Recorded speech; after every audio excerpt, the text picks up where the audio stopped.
Si bien la justicia está ligada a la política, nunca antes desde este sector un militante activo fue electo miembro de la Corte. En este marco, el Consejo de la Magistratura y la Cámara de Senadores son blanco de fuertes cuestionamientos.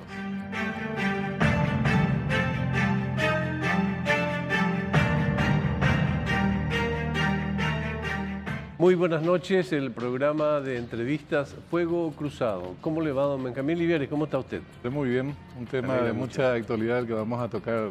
De mucha fecha actualidad. Viene de mucho tiempo atrás, pero que ahora por lo menos está instalándose en el Y que debate. va mucho más allá de nombres de designados. Absolutamente. Nos convoca a reflexionar en relación a cómo estamos barajando en términos lúdicos, digamos, a las figuras que van a ser protagónicas en nuestra justicia. Es así. Vamos al reconocimiento de campo, por favor. Lo ocurrido con la polémica designación de Víctor Ríos en la Corte Suprema de Justicia sienta un precedente insólito y centra la atención en lo que podría eventualmente suceder en el Tribunal Superior de la Justicia Electoral. La participación de un político en un examen de tal magnitud, teniendo como evaluadores a sus pares, logra cuanto menos desconfiar de la independencia que podrá conseguir un ministro. La transparencia es clave para la institucionalidad de la República y obliga al Consejo de la Magistratura a detallar las razones por las que los competidores acceden a la posibilidad del cargo, pero también indicar los cuestionamientos del por qué no podrían hacerlo.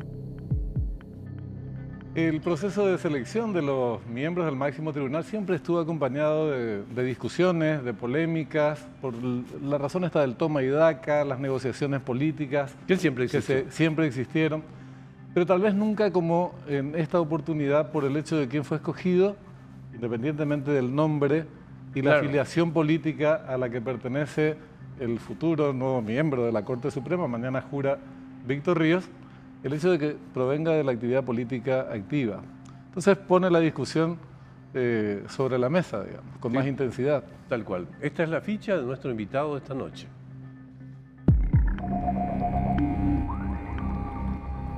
Manuel Riera, abogado especializado en Derecho Civil, Comercial, Procesal, Administrativo y Contrataciones Públicas, docente y presidente del Colegio de Abogados del Paraguay.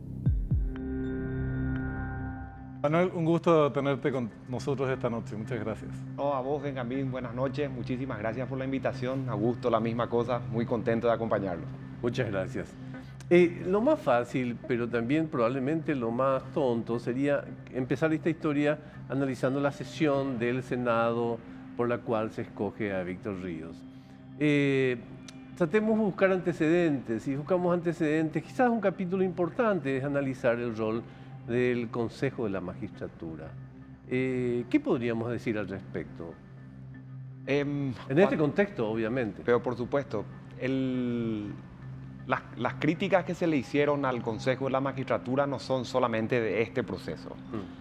Tiene periodos para atrás, momentos, coyunturas Totalmente. más antiguas, más modernas.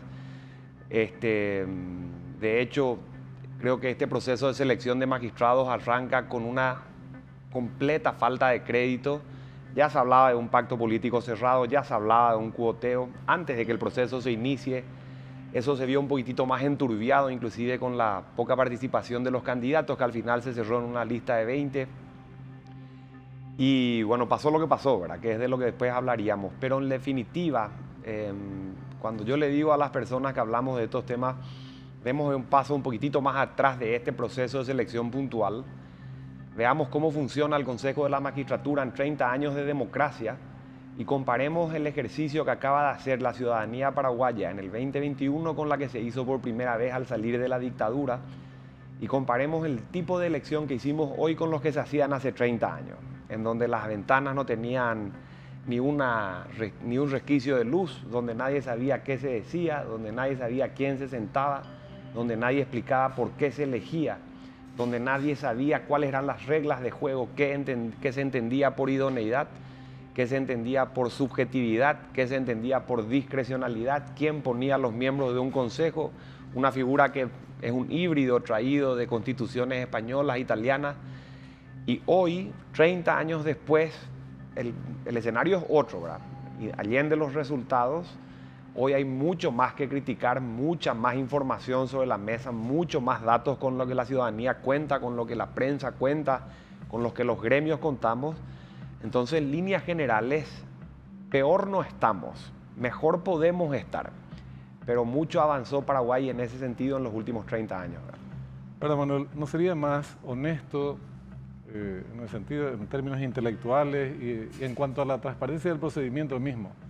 Es decir, la labor del Consejo de la Magistratura es establecer las bases mínimas, garantizar que los candidatos cuenten con los requisitos mínimos para postular al cargo, asumiendo que la decisión de quiénes van a ser estos y finalmente quién va a ser el seleccionado es de carácter político. Digo, porque si no se hace todas las veces la misma discusión, que la politización, que esto, que aquello, que lo otro. Pero bueno, entonces hagamos las cosas con claridad, con absoluta transparencia, es decir, vos calificás porque tenés la trayectoria profesional, académica, pim, pum, pum, vos no. Y de esto se decide políticamente quiénes son los aspirantes al cargo. Si no, te digo, es casi ofensivo para los que estamos siguiendo y vemos deambular un montón de gente calificada que después no aparece ni a los premios. Yo creo, Benjamín, que este proceso es la prueba de que lo que decís es cierto, por un lado, y te agregaría yo, es necesario. No solamente es una cuestión de sincerar, sino que se tenía o se tuvo siempre una mala idea de lo que se supone debe ser o no un consejo de la magistratura. Pensá en su composición, 8 personas, de las cuales 2 de ellas provienen de la docencia, 2 provienen del sector privado o de la abogacía civil, si querés, y el resto ¿de dónde viene? De la política. Tenés sentado al representante del presidente, que es un tipo que levanta el teléfono directamente con Mario Abdo Benítez, y como con cualquier presidente en los últimos años, lo propio con los senadores, lo propio con los diputados, lo propio con la Corte Suprema de Justicia, que es un poder político, uno de los 3 poderes políticos del Estado. Entonces, cuando se elige un ministro de Corte, se está eligiendo una persona que va a componer el órgano máximo de un poder político del Estado. Y para nosotros eso, desde el Colegio de Abogados, siempre se dijo, y es más propia de las discusiones de la academia, pero se dice, cuando un legislador se equivoca, sacamos una nueva ley y derogamos el error. Cuando un presidente se equivoca, sacamos un nuevo decreto y derogamos el error. Cuando un ministro de Corte se equivoca, su error es derecho para siempre. Entonces, lo que diga un ministro de Corte, bien o malo, es derecho, es irreversible, es irrecurrible, no tiene a dónde irse una persona con un fallo en contra de sus intereses. Y a su vez, irradia para abajo, para todos los jueces de la República, generando con ello política pública, en el sentido de cómo van a ir o no los jueces a futuro. Entonces, eso es hacer política. Si le sacamos a la palabra política el contenido feo, partidario, cuoteo, componenta, menoscabos, en contra de intereses públicos, a favor de los sectoriales, y le agregás, nos gusta saber cómo va a ser el próximo ministro los 5 años, los siguientes 20 años, cómo ve usted el país de acá los siguientes 15 años. Esa manera de hacer política es buena y esa manera de hacer política es perfectamente aceptable. Definitivamente temer a la política también es una rémora de la dictadura, digamos. Así mismo. Ahora, está bueno, todos sabemos en este país que divinamente futboleros, todos sabemos que el árbitro lo elige la política. Lo que asusta es que el árbitro un día en el curso de un partido diga, yo voy a chutar el penal, digamos, ¿verdad? Entonces, la pregunta que te haría es, si hoy te dijeran, doctor Riera, venga, vamos a sentarnos y a elaborar una nueva constitución, ¿qué destino le darías al Consejo o a la conformación del Consejo? Primero, no me iría a la reunión, porque no derogaría la Constitución. No, olvídate. Si el tema es hacer una nueva constitución, porque hubo una constituyente y te eligieron constituyente y estás allí, no tenés otra. Mira, uno de los sistemas de los que más se habla, haciendo un control comparado, digamos, de cómo se eligen otros presidentes de corte o otros miembros de corte, el más conocido para el televidente, para el mundo académico, es el americano, ¿verdad? En el americano, en definitiva, el presidente de la República de los Estados Unidos agarra el teléfono, le dice a Benjamín, toda tu vida estuviste a mi lado, a una oportunidad, te quiero al lado mío ahora. y el Senado se encarga después de hacer las discusiones sobre qué tan bueno o qué tan malo es el ministro propuesto por el presidente en los Estados Unidos. Ahora, no le preguntan si es liberal, no le preguntan si es colorado, no le preguntan si es encuentro, si es país solidario, si es Frente Guazú. No, eso los Estados Unidos no piensa. Ellos piensan en políticas en términos reales. O sea, ¿cuál es su postura sobre la libertad de la gente, doctor? ¿Cuál es su postura sobre la propiedad privada? No porque la estancia de los que están en la Asociación Rural del Paraguay es el problema. Quiero saber cuál es la postura que va a tener usted cuando atienda el desalojo del ocupante precario del ciudadano paraguayo. Quiero saber cuál es su postura acerca de el matrimonio igualitario, en el sentido de si va o no a anularse el régimen de vida de la gente casada conforme los cánones de la iglesia. ¿Cuál es su postura sobre la libertad de la gente para que el país no tenga, como en el 2020, 3.200 imputados por violar una cuarentena cuando no habían... Esos temas nunca se debaten en el Senado. Y eso es lo que hay que preguntar. Cuando uno pregunta eso y el candidato responde eso, la respuesta es política. Sin duda. Y eso es lo que hay que hacer, ¿verdad? Yo creo que se confunde el tema de la politización o del carácter político de una decisión, del perfil político de una persona, Correcto. con su condición de activo dirigente partidario, por ejemplo. Es otra historia, ¿verdad? Que es lo que se cuestionó mucho, en este caso que para mí es novedoso en esa materia. Yo no reivindico como algo, qué sé yo, a la Corte Suprema como algo que está funcionando a la perfección, ni mucho menos. Pero esto es un paso atrás. Un dirigente activo en la política, que tiene una activa participación en la actividad política desde hace años, va a ser ministro de la Corte. Entonces, ahí hace mucho ruido esta designación en particular. Pero siguiendo en el debate, en la discusión sobre el tema del Consejo de la Magistratura, tomando en consideración el derecho comparado a otras experiencias y viendo nuestra realidad, ¿por qué regla de tres nosotros tenemos que tener un Consejo de la Magistratura en donde hay representantes del Senado que no sabemos si alguna vez practicó la abogacía? Me consta que hubo casos que no. De diputados, en el caso de la Cámara de Diputados es al que yo me refiero, de la Presidencia de la República y de otro poder del Estado como la Corte Suprema del máximo tribunal, que después va a ser su compañero, ¿verdad? Si se elige a su candidato al que él elige, ¿por qué estas personas tienen que designar quiénes son los candidatos a la Corte? Mira, si hay unas cosas, y me adelanto de alguna manera en lo que yo rescaté y el colegio rescató en términos positivos de lo que ocurrió en el Consejo, es lo siguiente. Que el Colegio de Abogados haya sido no uno de los tantos que puso disonancia en las opiniones públicas con un comunicado que tuvo una posición mediática muy importante, de la cual provino otro montón de opiniones a favor y en contra, trajo como positivo, en mi opinión, un debate como nunca al interior del Senado.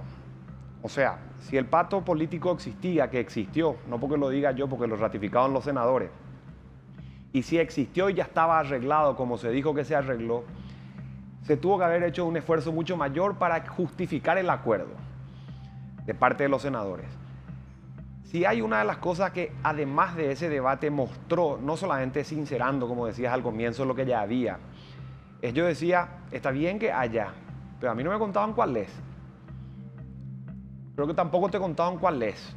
O si se hizo ese pacto, no estuviste. Entonces, ¿quién estuvo en ese acuerdo político? ¿O quién mirando o consultando qué quiere la política del Paraguay para los siguientes 5 años al frente de una corte, dijo, a esto apuntamos? Nadie lo sabía, se sabía que existía, pero no su contenido. Entonces, que el Senado abra las puertas al debate y justifique lo que ya existía, trae una riqueza relevante. Respondiendo a la pregunta inicial, una de las grandes riquezas que rescato pasa justamente por ahí, porque una de las principales personas que estuvo, digamos, justificando por qué un senador activo en el ejercicio de sus funciones puede ser miembro de la Corte fue el senador Eusebio Ramón Ayala. El mismo señor que hace 30 años, cuando justificaba la creación del Consejo de la Magistratura, esto está en los libros, actas de sesiones de la Constituyente, decía exactamente lo opuesto. Pero entonces, Eusebio, es increíble, pero Eusebio puede explicar por qué cambió de opinión en 30 años. Pero él decía hace 30 años que el Consejo se creaba para que este tipo de cosas no ocurra. Hoy, 30 años después, justifica lo que ocurre en detrimento de lo que se pensaba hace 30 años. Entonces, algo cambió cosa que no hubiese sabido si el Senado no hacía las sesiones. Ahora sabemos y se le puede preguntar, ¿verdad? Sirvió para la arqueología de esas opiniones. Yo era arquero, nunca hubiera llegado a la selección, pero usted también podía haber sido un gran y habilidoso puntero derecho o izquierdo, como usted quisiera, porque eludió una parte de la respuesta y quiero Perdón. replantearle. No, por favor, claro que sí. Ok, entonces, ante ello, ¿cuál tendría que ser o la conformación o el cambio de dinámicas en el Consejo de la Magistratura para que esas preguntas que con muy buen criterio usted plantea, porque ese es el contenido, se dé en ese espacio? O sea, para que el Consejo de la Magistratura deje de ser una fábrica y sea un digestor, una cosa que elabore con mayor calidad. Yo le agregaría contenido a esa decisión político-democrática que está adentro. Político porque se hablan de estas cosas cuando se elige a alguien. Pero no cambiaría la forma de constitución del Consejo. En este momento, en este país, no. No lo haría porque supone una reforma constitucional. Okay. Reformar supondría ir al Congreso, respetar las mayorías de los partidos tradicionales y todo ese lío. Yo le planteo, si hubiera una constitución, mi intención es saber si la configuración está bien desde el punto de vista del presidente. Hay otros modelos, Augusto, Okay. si es la respuesta, y hay otros modelos que pueden funcionar igualmente. Pero cualquiera de los modelos, en el marco de un procedimiento, quién pregunta, quién responde, qué se pregunta. Si nos gusta al americano, no es porque sea el presidente quien propone y el Senado quien dispone. Es porque ambos hacen un trabajo político genuino, cosa que acá todavía está por hacerse. Y creo que es una de las cosas que, digamos, trajo como riqueza el proceso que se acaba de terminar. Se sinceró, se mostró, Claro. se habló de ideología, entró la iglesia a la cancha, entraron gremios respetando ciertos sectores o respetando otros. Salió la política a defender la política, salieron los senadores a decir hubo un pacto, pues yo no estuve. Me dijeron, no me dijeron. O sea, hay un montón de cosas que finalmente salen a la luz que antes fueron un secreto a voces. Cierto, Manuel, pero el resultado es un retroceso. Porque esa discusión acompañó un círculo muy pequeño, de juristas, de gente vinculada a la actividad referida al campo de las ciencias jurídicas, y el conjunto de la sociedad simplemente ve la famosa política del toma y daca, la manipulación política y el resultado político. Sí. Entonces, yo insisto porque, por ejemplo, nosotros periodistas, si nos invitan a participar de un concurso y los jueces van a ser ingenieros o físicos nucleares, no vamos a asistir. Pues sabemos que no tiene condiciones para juzgar nuestra labor. Sería absolutamente errónea la apreciación que puedan tener estas personas. Entonces, volviendo al caso del Consejo, nosotros nunca sabemos cuál es el grado de formación, generalmente muy bajo, de los representantes del Congreso ante el Consejo de la Magistratura, en algunos casos pero muy bajos. Sí. Abogados que ni ejercieron la profesión ahí en la historia del Consejo de la Magistratura. Cierto. Que ni siquiera ejercieron la profesión y están eligiendo al futuro miembro de la Corte Suprema de Justicia. Así es. Entonces, eso es inaceptable. Como es inaceptable que el presidente de la República le tenga a una persona que después él decida, no hay problema. Pero el que establece los criterios jurídicos tiene que ser gente con suficiente idoneidad, formación jurídica. Después se discute y se resuelve en el ámbito político sin problemas. Así Coincido. tiene que ser, así es y así será. Coincido. Pero que te elijan y no el que quiere tenerte como compañerito después en la Corte Suprema, tampoco. Coincido contigo con el siguiente agregado, si me permitís, Benjamín. Nosotros le decíamos a Óscar Paciello, absolutamente en todos los lugares que nos entrevisten, si nos entrevistan, voy a poner los francotiradores sobre tu cabeza. Te voy a atribuir 100% la responsabilidad como el presidente y el portavoz de un Consejo de la Magistratura que enfrenta como nunca el descrédito de un procedimiento. Porque necesitamos que una persona como vos, que proviene, primero, de una composición en la que antes no estuvo, segundo, de una elección que depuró 24.000 funcionarios públicos reduciendo el clientelismo para elegir el representante de la abogacía, y tercero, sos un tipo que hizo más o menos 2 o 3 años de campaña a nivel país con gremios de abogados, nosotros vemos en vos algo mucho más genuino que en otros representantes de la abogacía. Entonces, si te equivocás vos, está bien, se hizo el esfuerzo, pero si te va bien, triunfa la tesis. ¿Qué tiene que hacer el Consejo de la Magistratura? Lo que está diciendo Benjamín. ¿Cuál es el ejemplo? El doctor Federico Callizo Nicora. Federico Callizo Nicora, a comienzos de los 90, expresidente del Colegio de Abogados, presidente del Consejo de la Magistratura, el primer consejo después de la época de Stroessner, si objetivaba los méritos académicos como ocurría ahora, ¿quiénes iban a ser los ministros? Todos tronistas. Porque los títulos, los magísteres, los doctorados, las medallas, los cursos honorum, los honorarios, los grandes casos, los reconocimientos públicos, eran todos estronistas. Entonces, ¿qué hacen Federico y eso? Políticamente definen un reglamento interno que describe con discrecionalidad qué es trayectoria, qué es idoneidad en otro contexto histórico. Y no estuvo mal. Y de eso salió el famoso pacto de gobernabilidad aquel que trajo una corte que todos los abogados de la vieja guardia te la recuerdan como posiblemente la mejor democracia. No estuvo mal, tampoco estuvo mal el pacto de gobernabilidad. Lo que pasa, doctor, y después de la pausa quiero charlar con usted, es que toda esa ortopedia, digamos, que se instaló para combatir el fantasma del estronismo, ese aparato ya no tiene por qué seguir funcionando, digamos, ¿no? Pasaron 30 años. Pasaron 30 años, probablemente la acumulación de méritos de las personas ya no deviene de ser hijo de un ex ministro del estronismo y cosas así. ¿Podemos hablar de todo esto a la vuelta de la pausa? Por favor. Ya volvemos.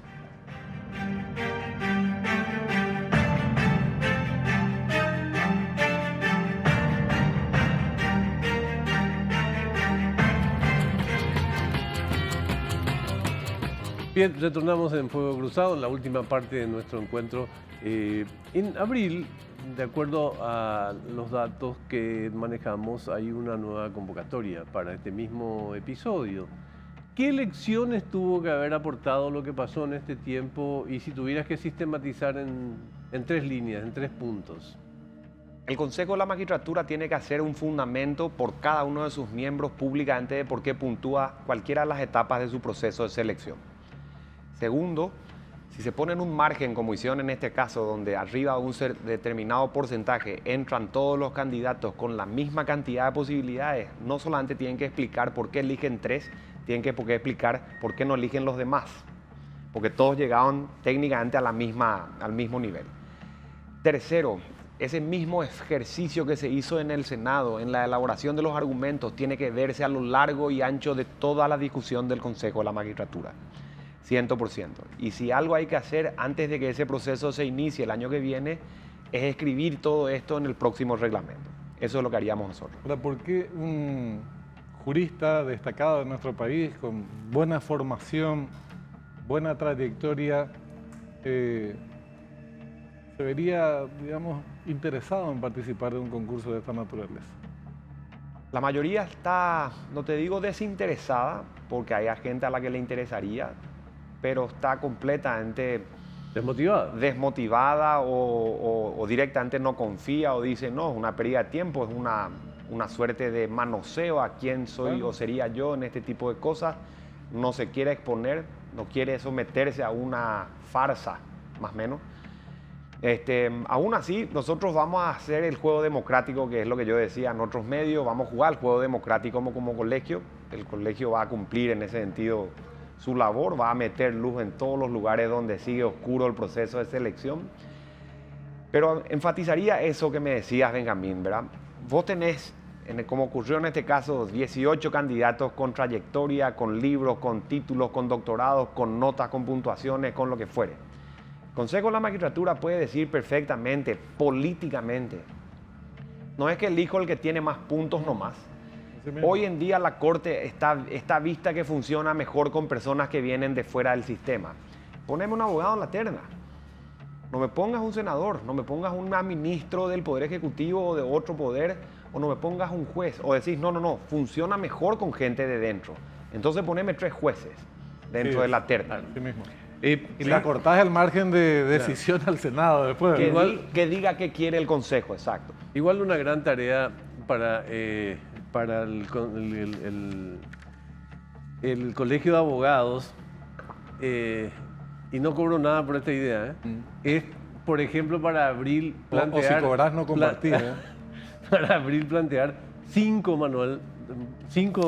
Manuel Domínguez. Eso, o sea, abandonar la batalla desde el punto de vista de la probidad, la capacidad, sería trágico, Benjamín. Sí, sería sí, trágico. sí, sí. O sea, es como decir, ok, dejamos que todo funcione así nomás, a lo malo. Entonces, a mí me parece que sería muy interesante, de alguna manera, no cansarse de motivar a los notables a tomar parte de esta batalla. Acuso el guante Ujú. y le digo a los que me miran sobre este asunto. El Consejo de la Magistratura tiene 8 personas en su composición.